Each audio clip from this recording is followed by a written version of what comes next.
Well, good afternoon from the heart of my old stomping ground, Glasgow's West End, a place I love.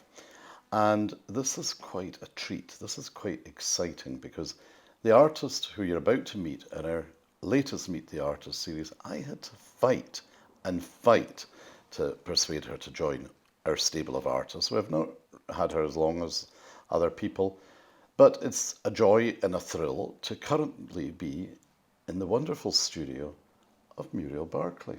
Hello, Muriel. Hi. Why are you laughing? I'm laughing. Well, before I say anything else, welcome to Thank your you. old stomping ground. I'm laughing because I don't remember the fight. I just remember being kind of overwhelmed with a lot of work, and you were amazing. Your persistence. You know, I said, oh no, I can't do it, can't do it. Oh, it was for the Maggie's, It's for Maggie's how it the started, exhibitions, yeah. And I would say, no, I'm sorry, I can't do it this time. And you would come back, and hats off to you. You know, I mean, I think that's one of the secrets of your success. Well, I hope I'm not too irritating to people. Absolutely But not. so, Muriel, Muriel's incredibly self-deprecating and plays it all down. But you're now one of the most successful figurative artists in the country. You're long established, but it almost never happened. That's a career in art. And your hundreds of followers just through my gallery would love to know about why it almost never happened. Can you take us back and tell us the story? Well, I don't think it was almost never happened. I think it just happened at the right time for me. I grew up in a nice girls' school, parents who were doctors, comfortable middle class Glasgow West End life, but it was always made clear to me that I had to make my own living. And so when I did okay academically at school, I was encouraged to take up the university place, which I had got. So the fact that I'd done really well and won prizes and things throughout school in art, I was encouraged that, because you got to remember at this time, way back in the late 60s, 1960s, people didn't buy art, so you had to be amazing to make a living as a painter in Glasgow. And even then, the Davy Donaldsons, the Gaudí, they taught at Glasgow School of Art. fair As point. you know, they had full-time jobs there. So if you were a young girl going to art school, you could at best hope to be an architect or a fashion designer or, God forbid, an art teacher. That's not what I wanted. I wanted to paint, and I was happy to go to university. So went to Edinburgh University, studied history. I loved the whole thing. I loved the history. I loved the philosophy. I loved the whole. You loved university. I loved university. I loved, this was university in the early 1970s. Yeah. It was Woodstock. It was, the family planning was starting, and so the whole kind of sex, drugs, and rock and roll. Not that I was. No, you're more Julie Andrews, really, aren't you? No, maybe not. So, We'll move on to so that. yeah. With the case losing your thread, so history and philosophy, and then you went to London. Yes, when I graduated with a degree in history and philosophy, and you wonder what you do with that. And I thought, I'm going to try and be a businesswoman. So I went to London and studied business and secretarial skills, and ended up working in this amazing gallery in Mayfair, just round the corner from Grosvenor Square, called Jacques Ohana's Gallery. And Jacques Ohana was this 70-odd-year-old rogue, a Spanish Moroccan, Jewish guy who had known Picasso. He actually had a book of pornographic drawings by Picasso. Do we call them I don't know. Anyway, it was fascinating, and he was an old rogue. And I had a fabulous time there for a year and a half, but I wasn't cut out to be a secretary. I wasn't a very good secretary. So shortly afterwards, I decided I was going to do something more worthwhile, and I came home to Glasgow and became a history teacher. For a long time? Yes, up until my mid-40s, I taught history with a break to raise children. And was that when you did, have I got my timings right, when you took the art degree, or was that before then? I don't have a degree in No, art. was it a history of art, or you studied? Well, no, I started to kind of escape from family life and full-time teaching, all of which was quite hard work. I found some, that thing, me time, they talk about you having me time. I started doing life drawing classes at the Glasgow School of Art, and in the evenings. And it was just wonderful. And I thought, God, I can do this. So I did it, 10 years, different classes. But I also, did I tell you the story about my eldest son, whose girlfriend went to School of Art in Edinburgh? And I was busy painting and different things, not just life drawing. But she said to me, oh, you're coming on, Muriel, but it's not conceptual. And I didn't really know what conceptual art was. So I thought, right, I need to learn more. And that's when I found these courses at the Open University on the history of modern art. I think that's maybe where I've seen this bit. So I did, really, really difficult. I'd been to university and got a degree with, in earlier decades. But this was really challenging and really difficult. And it changed my life, actually. Because I'd been drawing and painting in my spare time and developing my skills, but I hadn't actually thought about what I was painting or what I wanted to paint. And that is where I kind of realised that art isn't about marble or bronze or paint and canvas. It's actually about, it's about painting your culture. Now, I don't mean culture in a brand sense. I mean, like, painting your life, painting what's important to you. And I think that's kind of when I began to, I suppose you could say, find my voice, find what I cared about, what I wanted to express. And then relatively soon after that, you got signed up, if you like, by some big name galleries. And well, you did. And then I suppose what you've been incredibly successful with over the years, and I think we're going to talk about the paintings now, is your interest and your love and then your ability to paint the female form. Can you explain why you've got this love, not totally, you do many things, but dance and the female form, and we'll talk about nudes as well. Did that just come about naturally? I think I was born with, I don't know, an eye, and it's kind of a fascination, actually. I do find myself talking to people, and it's not just female, just humans. It can even be dogs or horses, and I'm staring at them and I think, oh, that's an interesting line, or that's the interesting way the light falls on your face and creates the contours that express. I find it interesting the way your expression changes and develops, and I stare. I love staring at people. So it's kind of like you're interested. I think you were born with nosy for me anyway.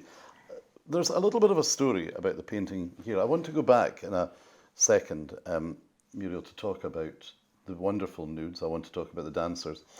But you've worked on a few, for me, incredible commissions where the clients have been so successful. And you've literally just finished a commission on behalf of some clients of mine who have great taste and were a bit nervous. I'll give you a little bit of the secret behind it for the viewer. It was for a lady's big birthday, and her husband had approached me and said he would love a painting to present to his wife of her with her two daughters. This didn't just happen like that. Muriel, do you want to continue the story about how you work on a commission? This particular painting, I think you said it was for Sarah, who's the central figure. It was for her birthday, and her husband knew that she liked my paintings and therefore wanted to present her with a painting of her with her two darling daughters, two lovely girls. But he wanted it to be a secret, and I said, no, it's just not going to work. And in fact, I'm really glad that we went ahead and I met the three of them, because originally I was just going to meet the two girls, and they were going to take photographs of their mum. But even as I was painting the painting, I knew that would never have worked, because when I did meet Sarah, sorry, names. No, you're all right. And her two girls, she was quite keen to be not a full face. She wanted to be in the painting, but not facing. She wants to be quite under the radar, quite self-deprecating. Yeah, and yeah. That's what, she was kind of embarrassed. If I can interrupt just a little bit, because me as the non-expert, non-artist, Muriel's done a few of these commissions of families, and they've been massively successful. But I used to think, why on earth can't she just do it from photographs? Because some other artists can. With photographs, they'll work on it, but they don't get the level of detail.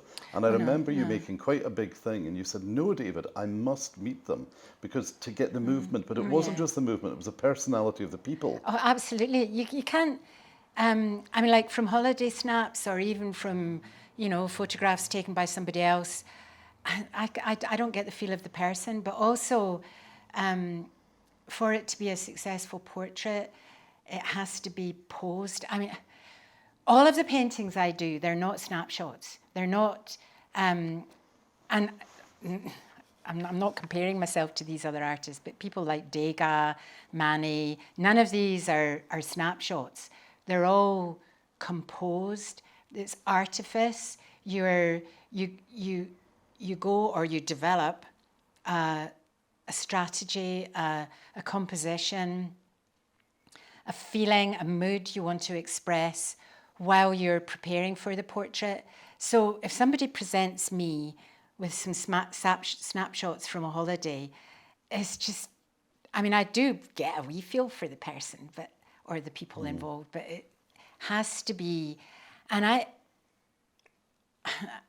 have to not form a relationship, because but there has to be a connection. Yeah. And do you know, see, when I do a portrait sitting, people always enjoy it, because they're always embarrassed and kind of anxious beforehand, because they think, oh gosh, this is me getting my portrait done, and it's maybe a bit. Well, hats off to you, Muriel, because I thought, I wasn't going to say you were being difficult, but I thought, oh, these people, for not this particular one, but some of the other commissions which you've worked on, sometimes the people are very busy, and you did a fabulous commission of somebody's three children, and trying to get the three children together was not easy. And then actually the mother said to me after that commission, we actually really enjoyed that. Yeah. And I think that comes through. And I've got to say, I know already by the client in this painting, and it'll be getting couriered off to the East Coast later today, but they're cock-a-hoop. And that's why I wanted to talk about this, and I love the background and everything about it. Going back, we're going to move into the nudes, and I said earlier to you, you're going back to painting nudes, because I suppose you would have to agree that over the last 10 years or so, you've been dancers. Dance has been a big thing, ballet dancers for you. Exquisite. And then you had a run of a lot of paintings. You can see them on our website, because we leave the red dot, the paintings that we've sold for Muriel on. You did this fabulous setting of people drinking champagne and happy and holiday and dogs and things in them, quite a lot. So you're going back to nudes. Would that be fair to say or not?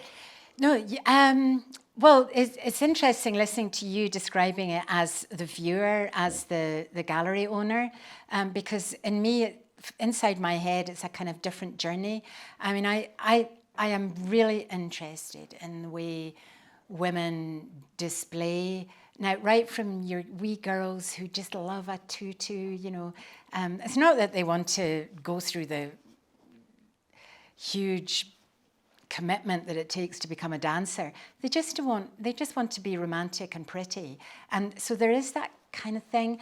But then, you know, as I said, had a lot of models just through chance who are dancers. Yeah. And I love the expressiveness of them. So I've kind of used it. And I mean, the painting at the back there, this was a series of work that I did about hear no evil, see no evil, speak no evil.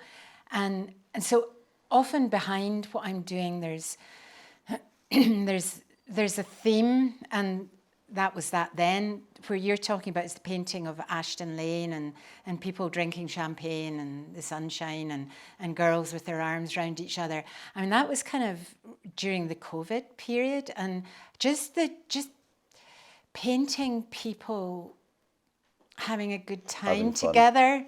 You know, that was very much in my head. You know, that happy time where we all went out and it was careless, and so I did a lot of that during. Talking about the paintings behind, Tom will zoom in, and there's a wonderful painting of the two ballet dancers with the dark background, which Tom will zoom into that later and talk about that. So that's, I suppose, if I was to stop somebody in Great Western Road and say, what does Muriel Barclay paint? There's a fair chance that would be dancers. But going back to the nudes, because they're very beautiful. Do you want to pick that one up, Muriel? All right. This is a kind of early. This is the first. Is this halfway sketch. through, 3/4 through? No, there's a huge amount of work. I'll come back to that, the actual way I paint them. But going back to the connection between the dancers and the nudes, the nudes are actually my dancers who have agreed to be painted nude. They're not your life model who will. Oh. And I mean, I actually asked them, would they know anybody who would model for me? And they said, we'll do it separately. They don't know each other. And so that's kind of part of this theme, is that this is dancers in their own skin. I mean, I have painted these girls in tutus and leotards as musicians, drinking champagne in bars, doing all sorts of things that I've actually got them to do. And here they've taken their clothes off, and it's kind of interesting because for me, the whole thing about this series of nudes is it's about me, a woman in her later decades, painting young dancers in their own skin and painting them with their enthusiasm. And I'm just so honoured and grateful that they want me to represent them. I know, and the models, I think most of them are in their 20s. And late 20s. Late 20s. And what I was also curious about, an art critic, and I remember you sort of tutted, a well-known art critic actually said to me about Muriel Barclay, nobody paints backs as well as Muriel Barclay. Yeah. And when you're sitting here looking at these paintings, and Tom will zoom in at the big one, with the way you've got the girls' reddishy auburn hair, you almost feel like there's wind, there's pebbles. It's very good clients who are also good friends who live in the outskirts of Stirling. Said to me they were looking about 2 years ago for their bedroom to have 3 different nudes by Muriel Barclay, because the husband and wife both just said they make us smile. They have calmness, they have serenity. These were the words they used. And, you know, when you look at these paintings, I don't know, they do something. They're bringing you out of cold Glasgow. Right, okay. Certainly, I mean, I'm not a prude, but I didn't want my nudes to be sexual. I mean, somebody finds them interesting that way, fair dues, but for me, they're more about vulnerability. But on the other hand, by taking their clothes off, these girls have almost empowered themselves. You know, so they have removed their clothing and made themselves vulnerable, and yet that has given them strength. And that's what I'm thinking about. The fact that quite a few are painted on the shoreline, which is kind of a theme that's gone through different parts of my work. Frontiers and shores are just it's an imagery, it's an idea that I really like, being on the edge of something, being vulnerable, but what's beyond there? Now, coming back to a point you made there about the detail, and this being the start of a painting. One of the big struggles I've had is when you start a painting, you almost think, "Oh God, it's fabulous! You know, I love the looseness, the kind of brush strokes. I'll put that there, and it can be." And sometimes you really lose that when you create, you know, when you go in for more detail and you work more carefully, creating, you know, a hand. Like, for example, the painting behind my head here has a hand over her face. Yeah. Now, I've spent days and days painting that hand. I've let the paint dry, I've gone back into it, because what I feel now is, yes, you've got the energy, the serendipity of the brush strokes and the early work, but once you go back in, you create an intensity that I'm searching for now. But like, if you go back to the portrait, in ways sometimes, and in the recent work you've sold, the two are combined. Yes. What I work intensively on the things like their faces, their hands, that, or even just the fold that explains the curve of their thighs, because, and the roses on Sarah's blouse. So, because all these things are really important, but I don't care about the kitchen where they were, or the, But you know, Muriel, I think it's brilliant the way that you've very naturally gone back to the portrait, the commission, because I'm rounding up now, because this has been fantastic in the way you've explained it in detail, and your thoughts and what's important to you in a painting, and the feeling and the romance, and the way you look after your models. And we're back to this wonderful commission, and all I can do at the end of this is to say a massive thank you to you, Muriel Barclay, for agreeing for Tom and I to come in the latest Meet the Artist series, and thank you very much. well, thank you, David, for all the work you do on my behalf. I'm blushing. Thanks.